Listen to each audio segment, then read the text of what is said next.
Those are the beautiful musicians from Morehouse College choir singing about perhaps the greatest song of the Civil Rights Movement, the anthem of the Civil Rights Movement. The 1960s is a time of agitation, anxiety, and unrest, and the Civil Rights Movement contributes to all of those three. We'll see also then the myth of Camelot, and then the 13 Days. Then assassination. Finally, Lyndon Johnson over America. Once again, I point out that the Civil Rights Movement is tied directly to the Cold War. This is part and parcel of the Cold War, the domestic Cold War. When the Brown v. Board of Education decision came out, a number of Southern governors, representatives, senators, and politicians signed what was known as the Southern Manifesto, in which they expressed their opposition to the Brown v. Board of Education decision, and that they would do everything in their power to circumvent it. The first test of the Brown v. Board of Education ruling, because remember, the Supreme Court only rules. It cannot call out the guard, it cannot call out the troops or the police or anything like that. It simply rules. At Central High School in Little Rock, Arkansas, the National Guard was called out by Governor Orville Faubus to block African Americans from integrating the school. At that point, President Eisenhower was faced with a very difficult decision. In the end, he enforces the law. And the law is that schools must be desegregated. And so, using the powers of the president as commander-in-chief, he federalizes the National Guard. And now the National Guard, instead of blocking African Americans from school, they are now blocking white protesters from keeping African Americans from school. The Supreme Court then, in answer to the charges of many, that the states were not bound by Supreme Court rulings, arguing states' rights of the 10th Amendment, issues the Cooper v. Aaron decision. And Cooper v. Aaron says that the states will abide by the rulings of the United States Supreme Court. In order to show its support for Brown, Congress now passes the Civil Rights Act of 1957, but not without some trouble. For Senator Strom Thurmond of South Carolina, an ardent segregationist, despite the fact that he had fathered children with a black mistress, Strom Thurmond got up and sustained the longest one-term filibuster in the history of the Senate in an attempt to keep the bill from becoming law. He went on for 24 hours and 18 minutes reading from every state's election laws in alphabetical order, the Declaration of Independence, the Bill of Rights, and George Washington's farewell address. It's the record. No one has spoken longer. What a wonderful, wonderful, wonderful record he holds. Nonetheless, despite his filibuster, the bill passed the House 285 to 126, and the Republicans voted 167 to 19 in favor. The Democrats were 118 to 107. The Senate passed it 72 to 18. Republicans were 43 to 0 for. Democrats were 29 to 18 for. And President Eisenhower signed the Civil Rights Act into law September the 9th, 1957. What does it do? It appoints a 6-member Civil Rights Commission. It prohibits intimidating, coercing, or otherwise interfering with the rights of persons to vote for the President and members of Congress. It also establishes a Civil Rights Division in the Department of Justice.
African Americans throughout the nation understood very well that rulings from courts were good and important and the first step, but it was not the end.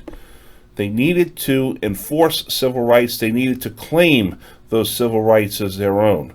They called it keeping their eyes on the prize, the strategy for civil rights. With the urging of those like Martin Luther King and others, you had nonviolence. Sit-ins such as at Greensboro in North Carolina, at lunch counters and so forth. You also had the Freedom Riders, led by John Lewis, the man in the lower right-hand corner of your screen. John Lewis is now a U.S. congressman from Georgia, representing his district in the Atlanta area.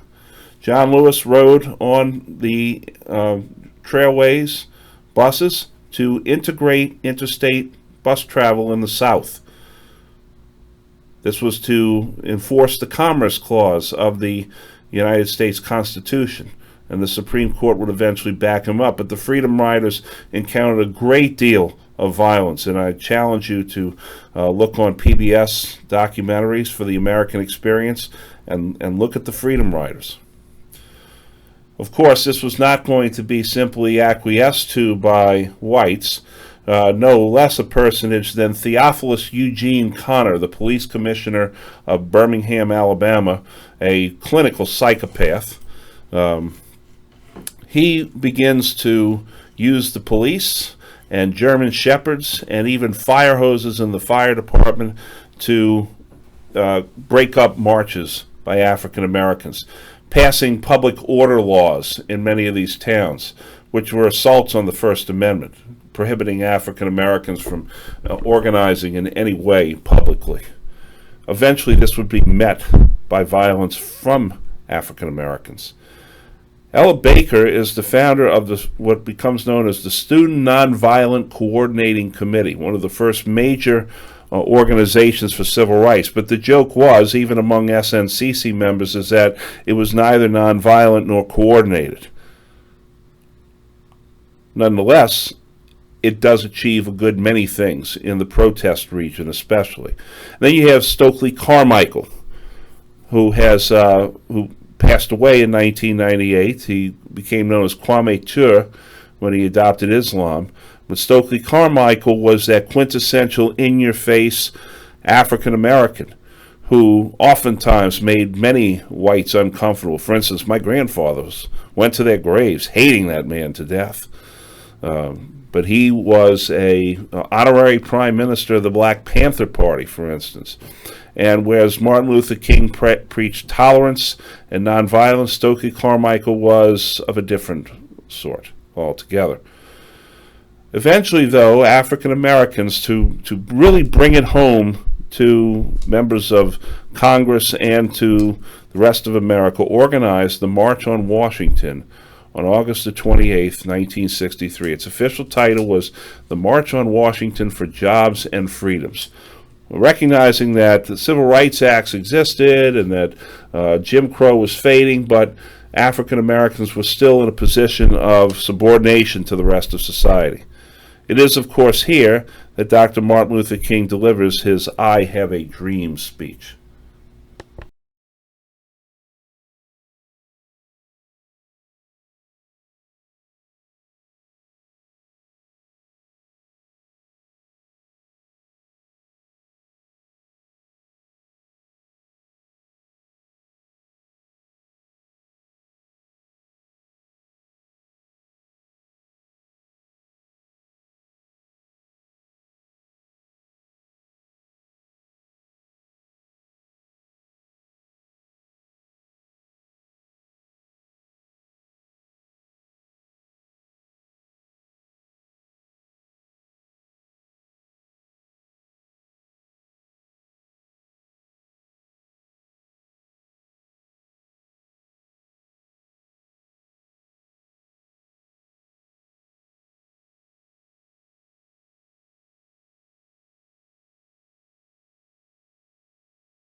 Here you see the March on Washington in the upper left. I think that crowd was bigger than the inauguration in 2016.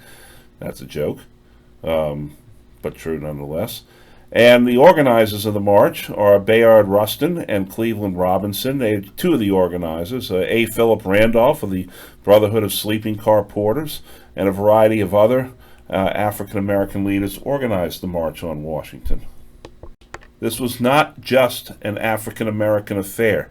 There were many white celebrities and African American celebrities who attended the march. Clockwise from the top left, there he is, Marlon Brando, the Godfather, Don Corleone. Okay, Marlon Brando was a big-time civil rights supporter, especially turning his attention to American Indians later on. Top center, Harry Belafonte. You remember Harry Belafonte? Day-o. I'm going to try and sing any more than that. On the upper right, Paul Newman, with Brando right behind him. On the bottom left, you see director Joseph Mankiewicz, whose son David now is the host of Turner Classic Movies. And next to him is Charlton Heston, Moses himself from the Ten Commandments, who later on would become the chief spokesman for the National Rifle Association, From My Cold Dead Hands. And he starred in a number of magnificent movies, Planet of the Apes, the old Planet of the Apes, the original Planet of the Apes, and so forth. To Heston's right is author James Powell. Several U.S. senators also went to the March on Washington. You see Philip Hart of Michigan, Wayne Morse of Oregon is the white-haired with the glasses, and William Proxmire from Wisconsin. And finally, you had Bob Dylan and Joan Baez, big singers that went there. There were some other people that showed up, like the singers, the folk singers, Peter, Paul, and Mary. This was a lot of concerts were done out on the mall.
President, you have said, and I think more than once, that heads of government should not go to the summit to negotiate agreements, but only to approve agreements negotiated at a lower level. Now it's being said and written that you're going to eat those words and go to a summit without any agreement at a lower level. Has your position changed, sir? Well, I'm going to have a dinner for all the people who've written it, and we'll see who eats what.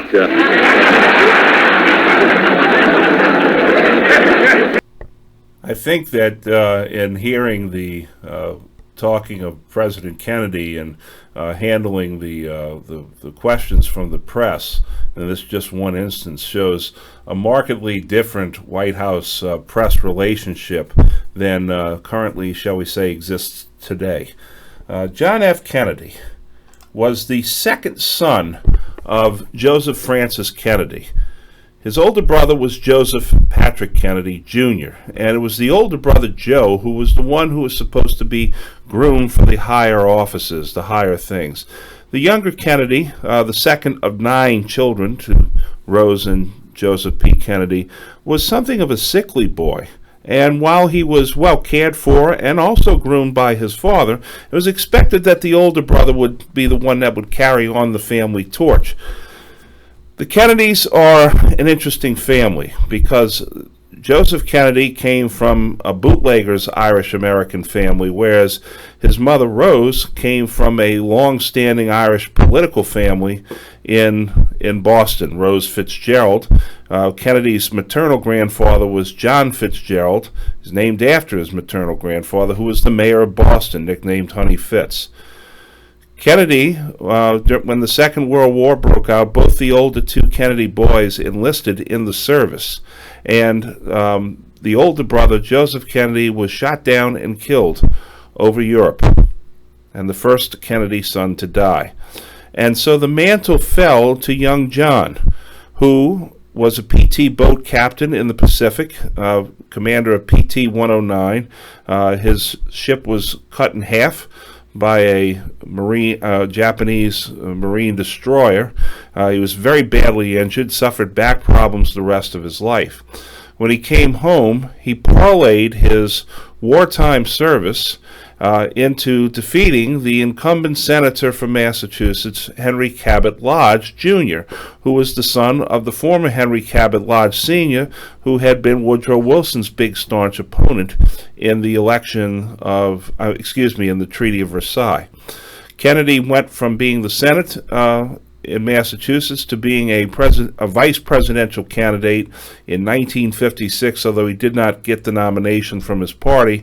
And then in 1960, he chose to run for the presidency against a rather strong field of Democratic candidates, including Texas Senator Lyndon B. Johnson. In the end, Kennedy won the nomination, and then he became the 35th President of the United States, at the youngest age ever for a man to be elected president, 43 years. Now remember, Theodore Roosevelt had been the youngest man to be president, to take the oath of office at 42, but Roosevelt was not elected at 42, he'd be elected at 46.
So let's look at the myth of Camelot.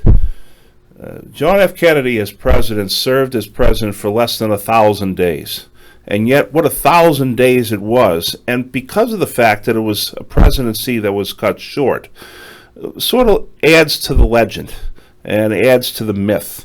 It was called Camelot because of the youthfulness of Kennedy and his family and the glittering aspects of the presidency as he sought to bring sort of a fairy tale romance aspect to the presidency, taking over from the elderly and somewhat staid Eisenhower.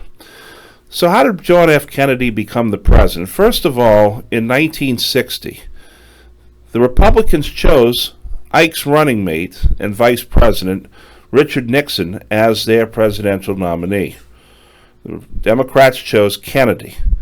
Kennedy and Nixon engaged in a series of televised debates, the first of which is the one that really sets the tone because Kennedy comes off on TV looking very suave, very in control of himself. Richard Nixon, who had not had a lot of time to prepare for the debate because he had been deathly ill for several weeks prior to the debate, came across looking very sweaty, very haggard, with his usual 5 o'clock shadow.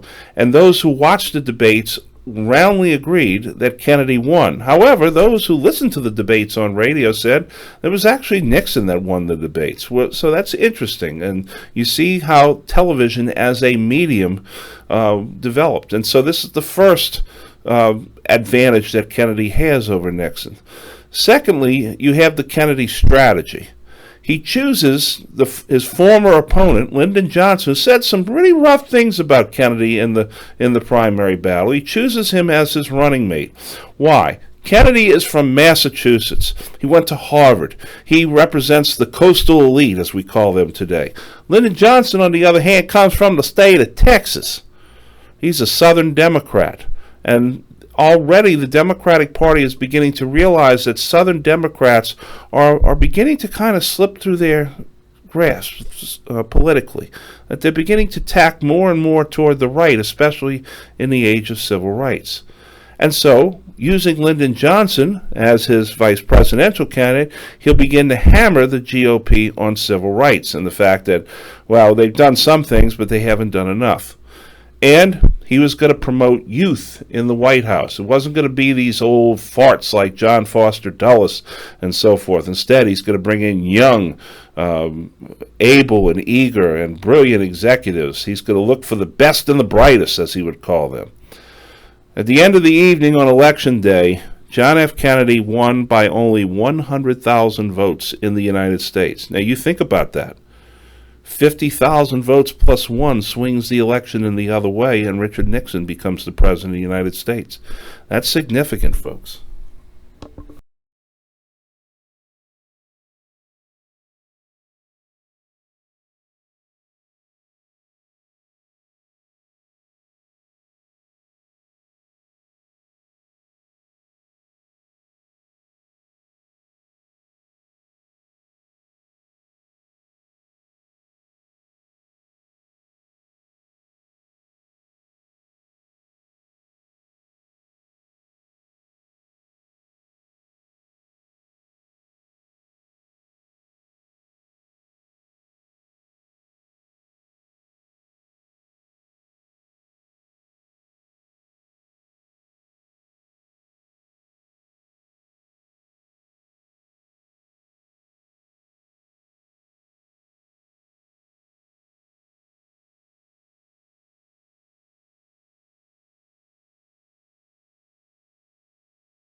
Not all one. And we stand today on the edge of a new frontier, the frontier of the 1960s, the frontier of unknown opportunities and perils, the frontier of unfilled hopes and unfilled threats. And that is the cornerstone of the Kennedy administration. His program will be called the New Frontier. He would bring in the best and the brightest and solve the problems that were confronting the United States of the day: crumbling cities and lagging schools.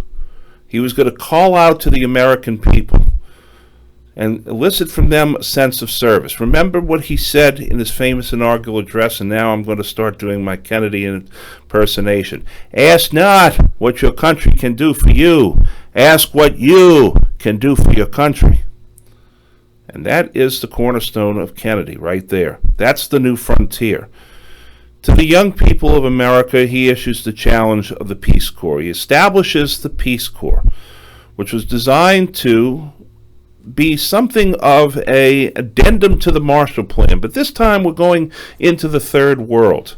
He's going to send Americans out with the knowledge that they have acquired in college and a sense of service, and he's going to bring American technology and American know-how and American understanding to the people of the third world, to give them better water systems, to give them better agricultural methods, and so forth. And remember something else, that the Peace Corps is first and foremost a method of anti-communism. He is not just exporting American technology and American know-how and American can-do attitude. He's exporting America as well.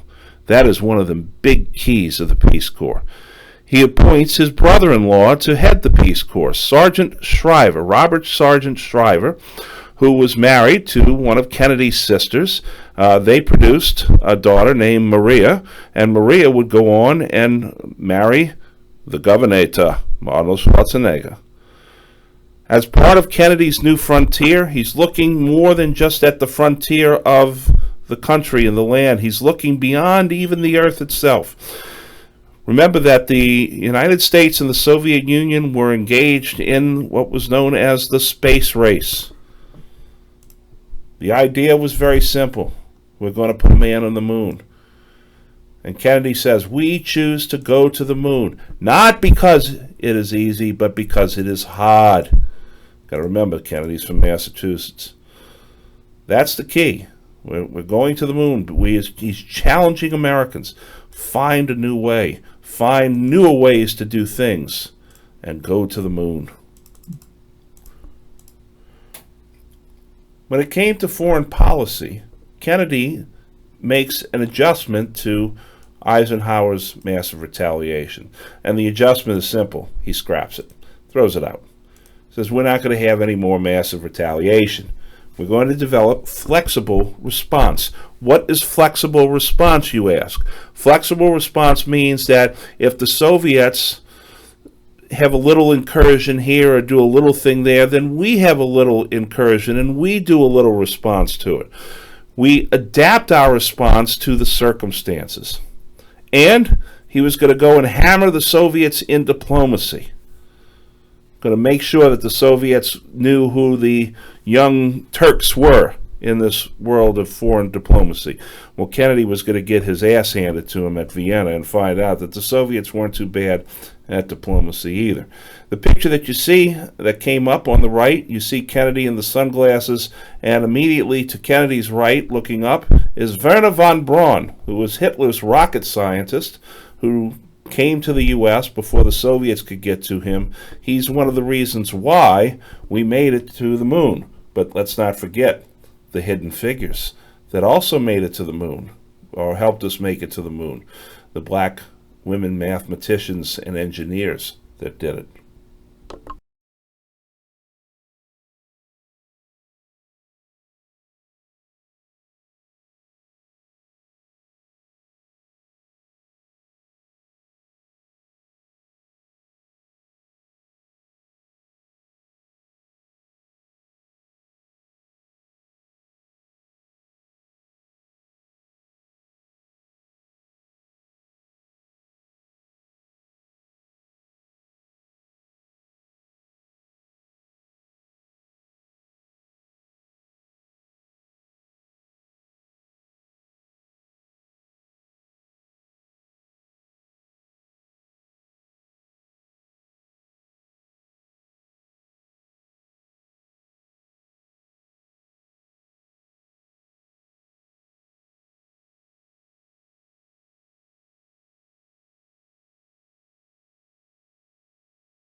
Remember that when Eisenhower left office in 1961, he was in his 70s, and the White House had been something of a very old and staid place. Now you have the 43-year-old Kennedy coming into office. He has one daughter, Caroline, that you see down in the lower right, and his son, John, who he brought with him and his whole family into the White House. It brought life into the White House. You see there Kennedy working in the Oval Office, and there is John playing underneath the desk. And John would often be caught on tape being remonstrated with by his dad, saying, John, be a good boy now. Let me finish my speech for the American people. He is promoting youth in the White House. Kennedy comes to the White House at perhaps the lowest point of U.S.-Soviet relations during the Cold War. On April the 17th, 1961, Kennedy authorized a operation that had been planned during the Eisenhower administration. Entrusting the CIA gives the go-ahead to let Cuban freedom fighters try to retake the island from Castro. This becomes known as the Bay of Pigs invasion. When it becomes very evident that this is going to fail, Kennedy makes the decision to withdraw all aid and support from this program, and many Cuban exiles were put into prison as a result of this, and the name Kennedy is not well regarded around the Cuban-American community even to this day. Kennedy then decides that he's going to go at Khrushchev directly in diplomacy.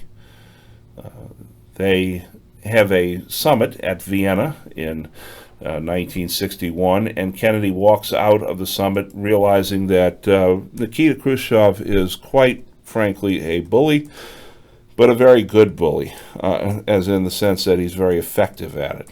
And he comes out and says, we had our asses kicked there. There's a great deal of haggling over nuclear testing.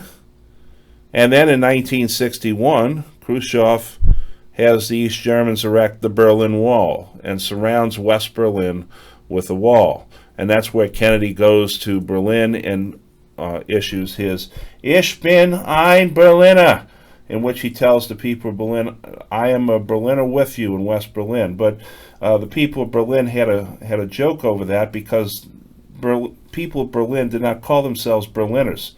A Berliner was actually a fruit-filled pastry. And so in reality, Kennedy was saying, I am a jelly donut. Well, that humor aside, for those of you that have parents and grandparents that lived through the 50s and the 60s, they will tell you that from October the 14th to October the 26th, 1962, people for the most part went to bed at night thinking that they may not wake up the next morning, that there was a nuclear Armageddon right around the corner. This is the Cuban Missile Crisis. What happened? Okay. The Soviets begin to put ballistic missiles in Cuba. Now, there you have 90 miles off the coast of the United States ballistic missiles, and U-2 spy planes were confirming this. Of course, the Soviets were denying it right and left, which is what the Soviets do. Kennedy begins to talk to Khrushchev and say, we're on to you, and you're going to take them off, or bad things are going to happen. So what's the decision here? Well, if we invade Cuba, that means the Soviets will come to the support, and we got a nuclear war. If we bomb Cuba and bomb the sites, then we'll have a nuclear war. There was only one thing that could be done. The U.S. was going to quarantine Cuba. Rather than blockade it, they say quarantine it, because you got all these members of the Kennedy cabinet that are going around using nuanced language and so forth. Eventually, on October the 26th, the Soviets made the decision to withdraw the missiles from Cuba, with the understanding that the communist revolution in Cuba would stay in place, which is why the missiles were there in the first place. That the U.S. would not take any overt or even covert measures to try and overthrow Castro. And the agreement was reached. But because they were going through diplomatic channels and back channels, and that took a long time, and maybe you could have started a nuclear war even though a peace agreement had been settled, they established a direct link between the Kremlin and Washington. a U.S.-Soviet hotline, where the President of the United States can pick up the phone and talk directly to the Soviet General Secretary. And so, as many people say, the eagle stared down the bear, and the bear blinked first. But in truth, there's another part to this, and that is the Soviets managed to maintain the Cuban Revolution. Of course, the Americans were using the Monroe Doctrine as their justification, that this is a colonial incursion by the Soviets. Well, that's the nadir of the Cold War, is the Cuban Missile Crisis. From this point onward, you start to see a warming of relations, a long, slow warming. Eventually, we'll get to détente in the 1970s. But the U.S. and the Soviets now begin to talk and use diplomacy more. There's a limited test ban treaty signed to end testing in the atmosphere. It all has to be underground. The U.S. also establishes Strategic Air Command, SAC, which you keep B-52 bombers in the air all the time. So for 24 hours a day, 7 days a week, there are B-52 bombers up there, making sure that the skies are safe and waiting to rain nuclear destruction down on our enemies. And by the way, they're still up there even to this day. Lee Harvey Oswald was born in New Orleans, Louisiana on October the 18th, 1939, to Robert Edward Lee Oswald Sr. and Marguerite Frances Claverie. After his childhood, he moved to Dallas, Texas, and then he entered the United States Marine Corps, achieving marksmanship but not becoming a sharpshooter, which is an incorrect urban legend that he was a sharpshooter. He was not. He was honorably discharged from the Marine Corps. He defected to the Soviet Union in 1959, although the U.S. consul in the Soviet Union never officially accepted his defection, thinking that he would come back with his tail between his legs, which he eventually did. But in the meantime, he lived in Belarus in the city of Minsk until June of 1962. He married a Russian-born woman, Marina, and came back and settled in Dallas, Texas. He was an avowed Marxist and joined the Socialist Party of America, the Young People's Socialist League. He was indeed studying some communism at the time, and was often, how would I put it, handing out communist literature both in Dallas and in places like New Orleans and so forth.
Here you see photographs from the incredibly sad but also incredibly magnificent funeral of John F. Kennedy. You can actually access the entire funeral on YouTube.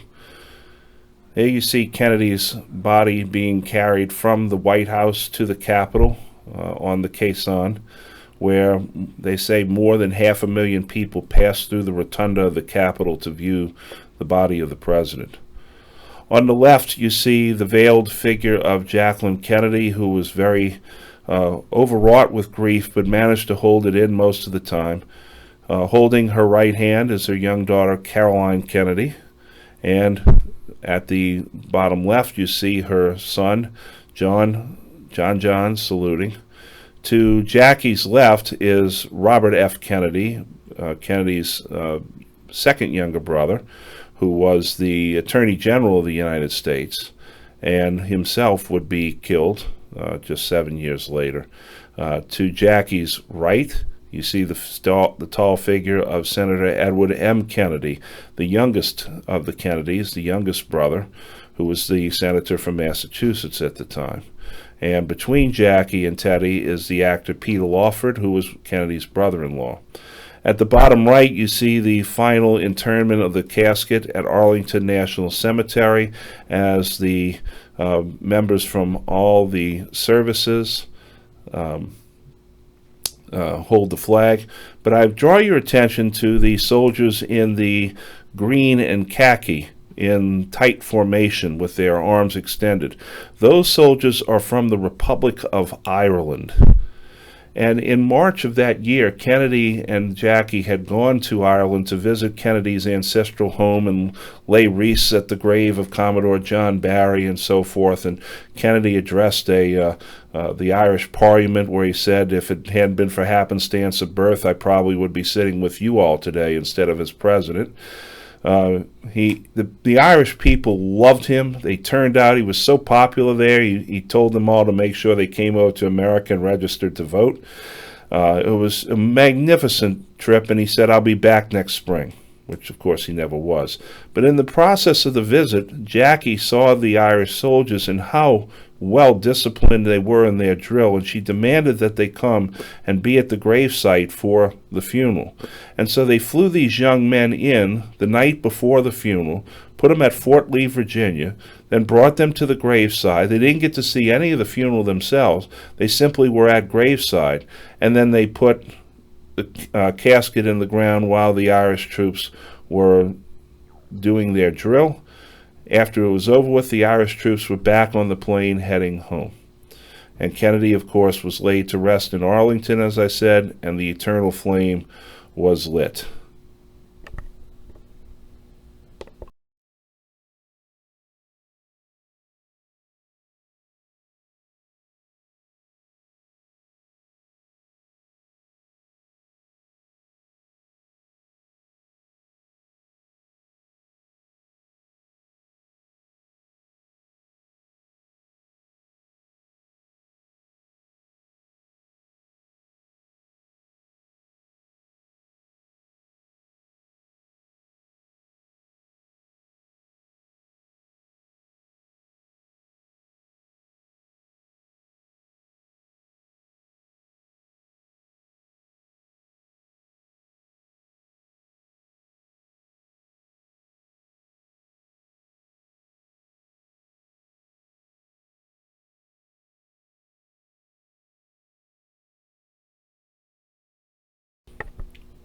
The man who replaced John F. Kennedy, who when he walked off the plane asked the American people to pray for him and for the family of the Kennedys, was about as different a man from John F. Kennedy as you could possibly have imagined.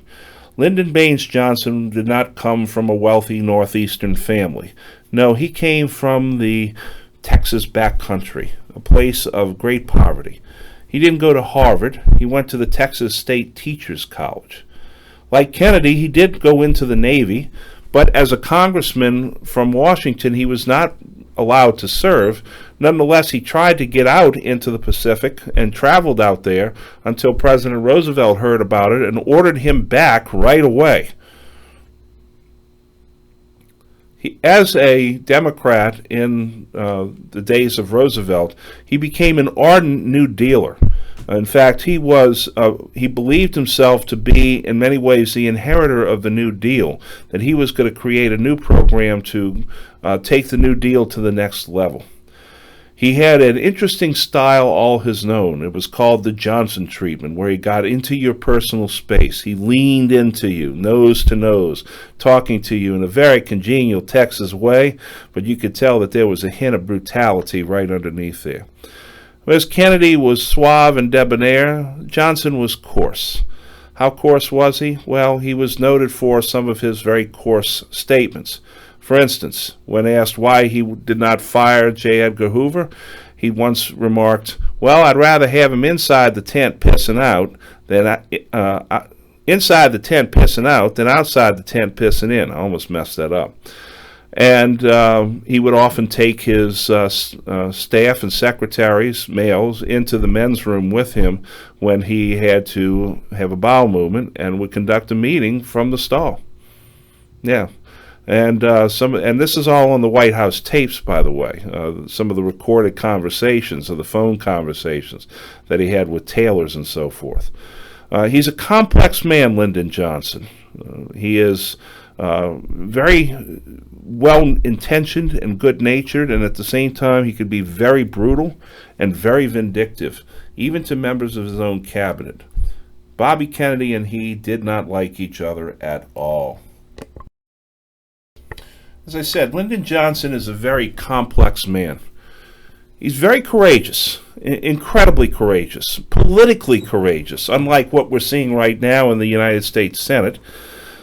He was a guy who stood by his convictions to the end, and in many ways backed up what he preached. Not in all ways, but in many ways. His real significant achievement is the Civil Rights Act of 1964, and then the Voting Rights Act of 1965, which ends voter discrimination and mandated the desegregation of schools, the workplaces, and public places. He does this knowing full well that he may lose Democratic support in the South, that all the Democrats that are in the South are going to buck him and turn away from him, and he knows that. He says, I'm going to probably lose the whole South because of this. Johnson's signature program that he wants to be his legacy, whereas Kennedy had the New Frontier, Johnson wants the Great Society. Notice I have that in nice big print. The Great Society is going to be Johnson's extension of the New Deal, his continuation of the New Deal.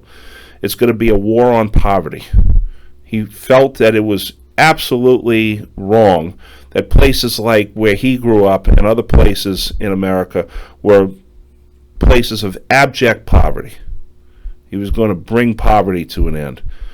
The Great Society was about education, about job training, about community development. This was going to cost money. And so it would be massive spending by the federal government and tax increases. And this, of course, makes Republicans say, oh, no, no, no, no, no. Johnson has a great deal of opposition from what is known as the New Right. Remember that the right wing had kind of gone into a little bit of a hiding during the 50s because of what happened with McCarthy. Well, now it gets a new apostle in the form of William F. Buckley Jr., who does talk like this, his what's called the transatlantic accent. And Buckley is the intellectual force of the New Right. And then you have Barry Goldwater, who was the Republican candidate in 1964, who goes around saying extremism in the defense of liberty is no vice. He was a civil rights believer, but he opposes the Civil Rights Act of 1964 because he believes that it is against the separation of powers and the federalism and not what the government should be doing, even though he himself was personally in favor of civil rights. He was also very hawkish in that he advocated a much more aggressive policy toward the Soviet Union. As a matter of fact, when he was getting the nomination in 1964, there were many Republicans who went out and said, as Republicans, I can't vote for Goldwater. I cannot do this. Sounds familiar, doesn't it?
No less dominant a figure of the 1960s was the Chief Justice of the Supreme Court, Earl Warren.